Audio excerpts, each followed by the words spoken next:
লিমন আর রাগ করিস না ভাই, বিয়েটা তো আচমকা হয়ে গেছে, তাই চল আমাদের সাথে।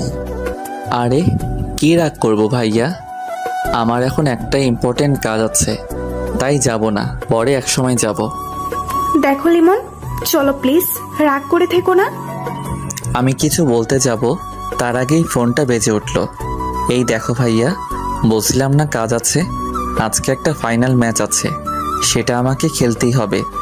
এই দেখো ফোন দিয়ে যাচ্ছে। ভাইয়া মন খারাপ করে রইল। আমি ফোনটা রিসিভ করতে করতে বাইরে চলে গেলাম। এদিকে বাসার ভিতরে বলছিলাম না লিমন এখনো রাগ করে আছে। ও তো ছোট, ওর ইচ্ছা ছিল বিয়েতে আনন্দ করার। আমি আর কি বলবো, ও কয়েকদিন ফোন ধরেনি, তাতেই বুঝে গেছিলাম ও প্রচুর রাগ করেছে। এখন কি করব মা, ও তো আমার সাথে এখন পর্যন্ত কথাই বলে নাই। বুঝছি, ওর রাগ ভাঙাতে অনেক কষ্ট করতে হবে।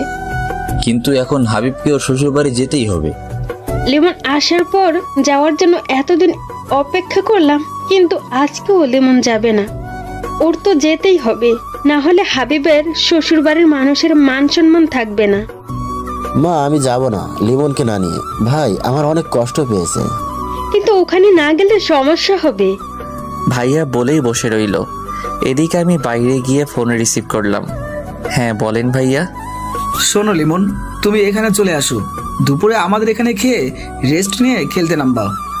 ভাইয়া থাক, বাসায় একটু প্রবলেম আছে, ঠিক সময় মাঠে পৌঁছে যাব। আচ্ছা, তবে এখন আসলে খুশি হতাম। অন্য এক সময় যাব। আচ্ছা ঠিক আছে, সঠিক সময় চলে আসবা কিন্তু। আচ্ছা।